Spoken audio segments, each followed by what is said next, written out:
Man, I want to go see Laurie so bad. Man, it's been decades, but she's not going to be scared if I wear this new mask I just bought.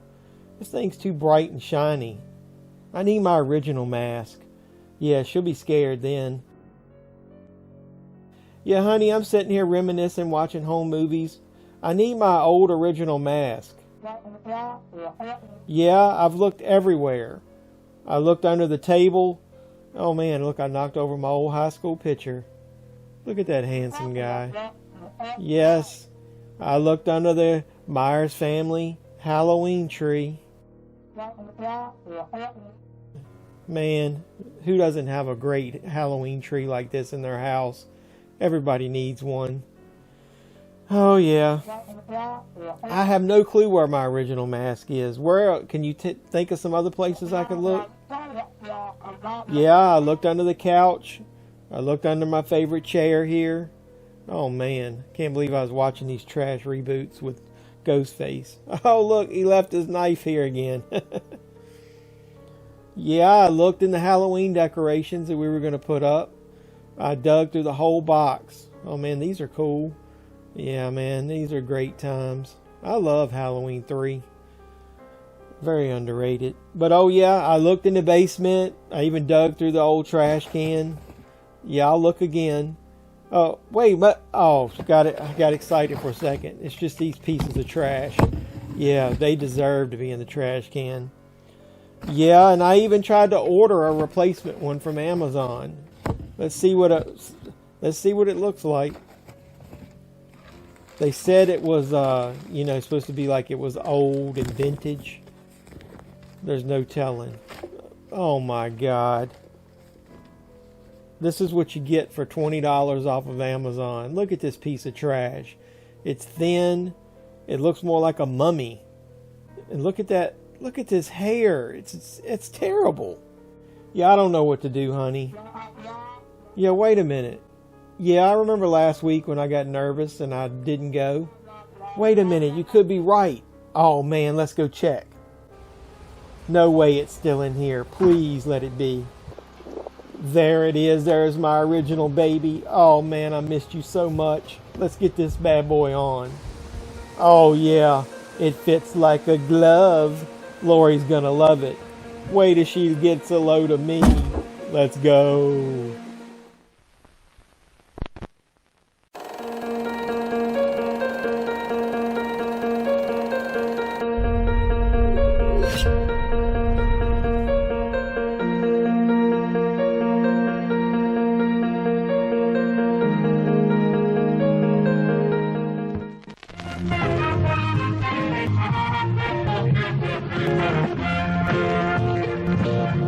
So what's going on, Halloween and YouTube fans? Welcome back to the HalloSCREAM 2022 review series, where your pop culture reporter, yeah, that's me, JevMan316, continues to review every film in the Halloween franchise leading up to October 14th, when Halloween Ends debuts in theaters and on Peacock. So as much as I've bitched about this new Corey character that's going to be in Halloween Ends on this channel, I'm still looking forward to Halloween Ends. Can't wait to see it. So in this review series, if you didn't know, I'm always joined by the terrifying YouTubers that are shown in the opening graphic. All of their links for their videos are going to be listed in the description of my video down below. So don't forget, please support everybody in this review series in all the normal ways. Come on, like all our videos. It's real easy to do. Hit the button down there. Come on, just hit that thumbs up. Share all the content. Comment anytime you agree or disagree or just want to talk about Halloween. And don't forget to subscribe to all our channels. We need your support. So let's go ahead and get this review started for Halloween. No, not that Halloween. Halloween. No, not that Halloween.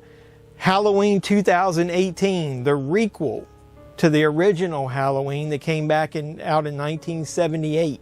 So yeah, what are we waiting for? Let's go. So Halloween 2018 happens to be the 11th film in the franchise, if you're keeping score. This film tries to keep up the momentum that actually got started by Rob Zombie with his 2 reboots. I'll go ahead and try to sum up the plot of this movie in this way. It's been 40 years since Laurie Strode survived a vicious attack from Michael Myers on Halloween night. After being captured that night, Michael Myers manages to escape during a bus transfer in present day. Laurie now faces a terrifying showdown when the masked boogeyman returns to Haddonfield, but this time Laurie is ready for him. So the film obviously stars the returning Jamie Lee Curtis to the iconic character of Laurie Strode once again. Judy Greer plays her daughter named Karen. Andi Matichak plays her granddaughter named Allison. Will Patton stars as Officer Hawkins, and Jude Courtney comes in as the Shape Michael Myers. This film was directed by David Gordon Green, and it was written by David Gordon Green, Danny McBride, and Jeff Fradley. I'm just going to say it from the start. I think this movie is fucking amazing. I was such a fan of the original movie. If you know my channel, you know it's one of my 2 favorite movies. So I was just waiting for this movie to wipe the slate clean and reboot the franchise in a great way. Now, I do wish they could have kept Halloween 2, the original one, as canon, but I understand their decision not to, if for no other reason other than to get rid of that brother-sister connection between Laurie and Michael. Knowing that John Carpenter actually hated that idea after the fact, it did seem appropriate. So a lot of people were worried that when they heard David Gordon Green and Danny McBride were the driving forces behind this new film, because they didn't know if they could handle the story of the characters. But I think they did a great job with it, and they gave it much respect. I even heard them talk about how they were super fans of the franchise, so I knew it was in good hands. So I liked being introduced to Michael first here. They established where he's been for the last 40 years, that he's been captured, and he hasn't even said a word to anybody in that whole time. I love this opening scene where the podcasters arrive to the institution and they try to interview him. They even try to get a rise out of him by bringing his original mask in that opening. I love how all the patients and the guards and the dogs react to the mask, but Michael doesn't. He stays stoic. He stays unresponsive. It keeps him a mystery. My only issue with that scene is the fact that the podcasters were able to get a piece of evidence like the mask away from the district attorney's office. This was very unrealistic feeling to me. It would have been more realistic if Dr. Sartain had obtained the mask earlier, when they might have tried to study how Michael reacted to it. And maybe the podcasters could have asked him for the mask and could have borrowed it, but that's just a nitpick. I do love how this scene leads directly to the iconic theme, though. It really gets your adrenaline pumping right from the start. Say something! And then you're introduced to Laurie, and having an interview be the setting of how we're reintroduced to the character of Laurie Strode is also very realistic. So is he real? Who? The boogeyman. You don't believe in the boogeyman? Well, you should. It gives a very authentic feel to the way that they provide all the exposition about her past and what mental state she's currently in the movie. Trust me, you can tell based on this that Laurie has been dealing with some real emotional and mental trauma since the events of the original film. She's the perfect definition of what PTSD can do to a normal person and how it can rule their life. And I also liked how they added the twist of Laurie believing this whole time that Michael was going to find a way to get to her. And then we realized that Michael was never even out for Laurie the whole time. It was just because of Dr. Sartain that Laurie and her family were even put in the path of Michael to begin with. So all this sets an amazing foundation for the rest of the film. It hooks you from the beginning, like I said, from those very first scenes, and it doesn't let go. So the character of Allison as Laurie's granddaughter is also handled perfectly in my eyes. I feel like she's also extremely realistic. She seems to be like an extension of the original Laurie character from the first film, and she wants so much to connect to her grandmother throughout the beginning of this film.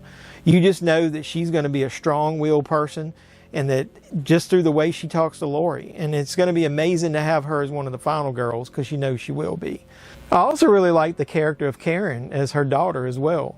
The trauma that she was directly exposed to because of her mother's reaction to Michael Myers is realistic.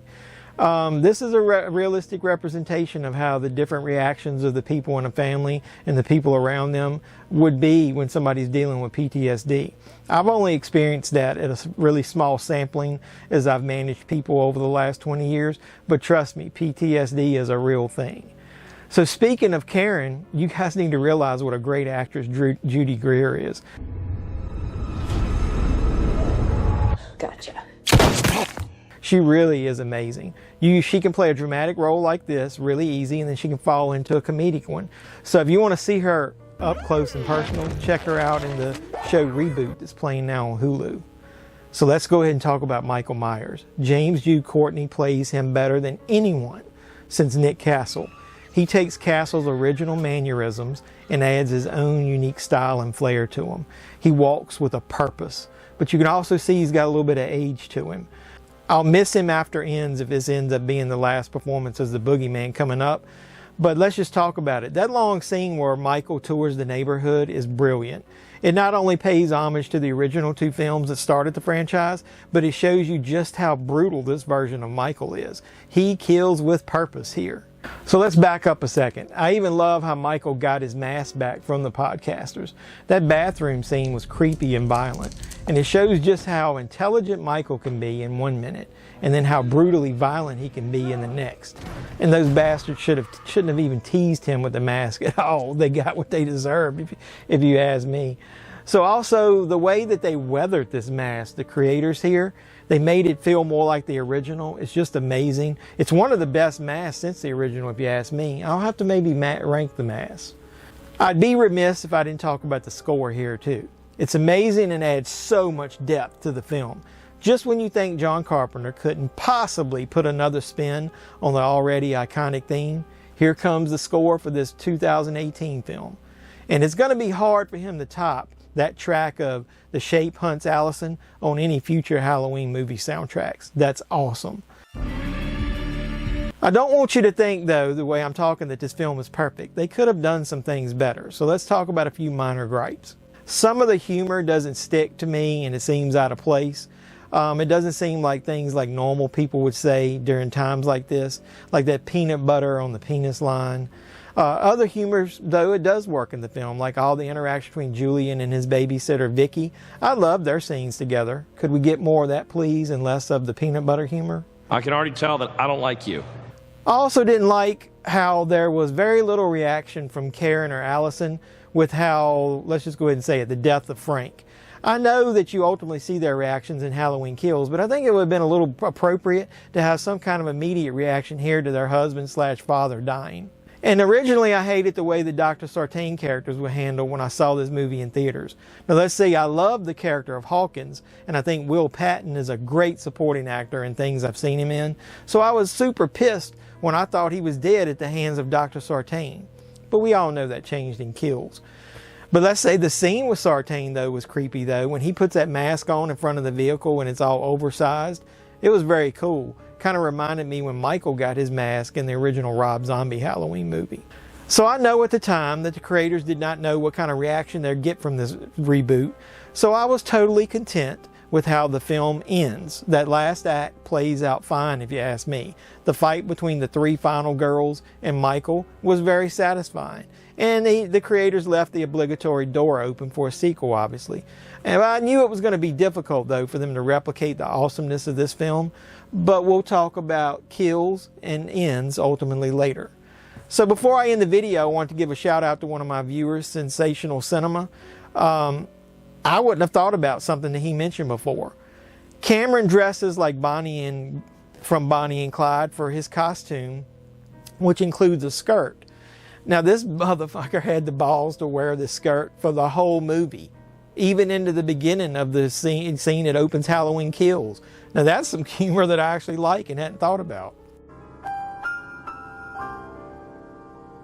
So what do I think of Halloween 2018? I was going to say 2 enthusiastic thumbs up. That's right. But I'm going to go ahead and say it. It is on fire. It is at the top of the list. I love it. It's right up there with the first couple of movies in the franchise. I don't think that they can do any better. There's no way that Halloween Ends is going to be as good as Halloween 2018. So these guys hit a home run, on fire in my book. So what do you think of Halloween 2018? Was it a worthy sequel or requel? How does it rank to you? Do you like its humor? Do you like its kills? Where do you rank James Jude Courtney's Michael?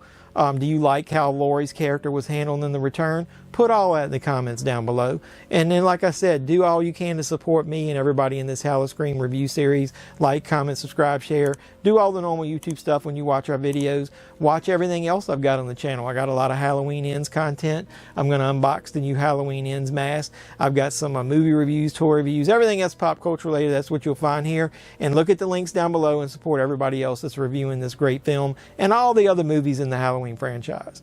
So I really appreciate the support. I really love you guys. And until next time, boys and girls, when we talk Halloween Kills, this is JeffMan316, your pop culture reporter, signing out saying, you guys be safe out there from the boogeyman.